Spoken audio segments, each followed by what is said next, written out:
ప్రస్తుతానికి ఈరోజు రాష్ట్ర వ్యాప్తంగా కూడాను బీసీ కులగణన గురించి పెద్ద రచ్చ జరుగుతుంది. సో ప్రస్తుతానికి దీని గురించి చాలా క్లియర్గా మాట్లాడడానికి యద్దాకి దాయకులు మనతో ఉన్నారు, మనం మాట్లాడదాం. అన్న చెప్పండి, ఈరోజు రాష్ట్ర వ్యాప్తంగా కులగణన గురించి ఒక పెద్ద చర్చ జరుగుతుంది.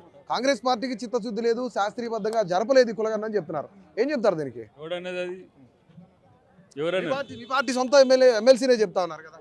నేనేమంటున్నా అంటే కులగణన జరగాల్సిన తీరు ఎట్లా ఉన్నదో ఇప్పుడు మళ్ళీ ఎవరైతే చేసుకోలేదో వాళ్ళకి సంబంధించిన అవకాశం మళ్ళీ ఇచ్చింది, దాంట్లో చేసుకోవచ్చు.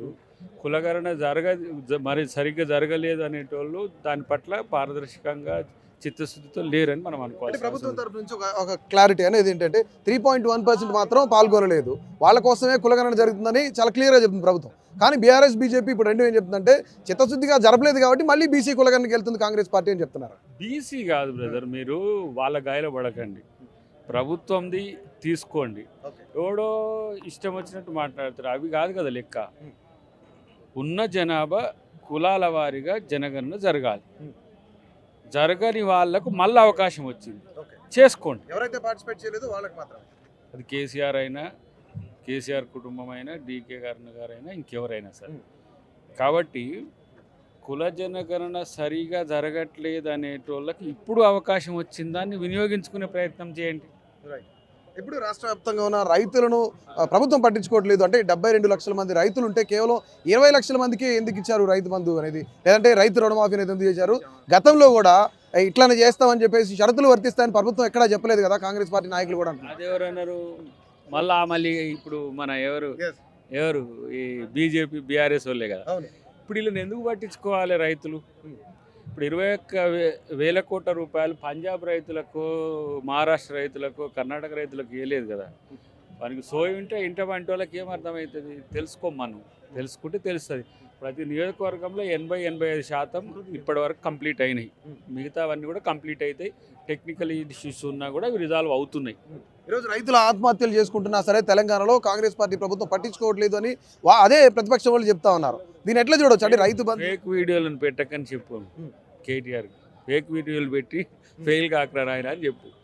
కాబట్టి ఇవన్నీ క్రియేటెడ్ ఫార్మేట్స్ అన్నీ కూడా మనం ఆలోచించాల్సిన అవసరం లేదు. రైతులకు ఇప్పుడు ఒక 60,000 కోట్ల రూపాయలు ఈ బడ్జెట్లో ఇచ్చినాం, ఇంత వీకెస్ట్ ఎకనామిక్ పొజిషన్లో కూడా. కాబట్టి అవి తెలుసుకోకుండా ఇష్టం వచ్చినట్టు ఏదో నేను చెప్పిన వాళ్ళు కొంతమంది మా వీడియోలలో వేస్తారు, కొంతమంది ఇన్ఫ్లుయెన్సర్స్ ఉంటారు, కొంతమంది వెబ్ పేజీలలో రాస్తారని చెప్తే వాళ్ళు కాదురా నాయన, లబ్ధిదారులు కింద ఉంటారు, వాళ్ళకి కాడికి పోండి. మీరు టీఆర్ఎస్ కార్యకర్తలతోనో లేకపోతే మీ సొంత 100 మాగదులతోనో చేస్తే అయ్యేది కాదు. ఇలా ప్రభుత్వం నిఖార్సుగా ప్రజల పక్షాన ఉంది. ఢిల్లీ ఎన్నికల రిజల్ట్ తర్వాత రాహుల్ గాంధీ గారికి కంగ్రాచులేషన్ చెప్తూ అంటే బీజేపీని గెలిపించినందుకు అని చెప్పేసి కేటీఆర్ ట్విట్టర్ వేదికగా ఒక ట్వీట్ పెట్టారు. ఈ ట్వీట్ పైన ఎలా స్పందిస్తారు? ఎర్రగడ్డ మంచిగానే ఉంది, చూపించుకోమని.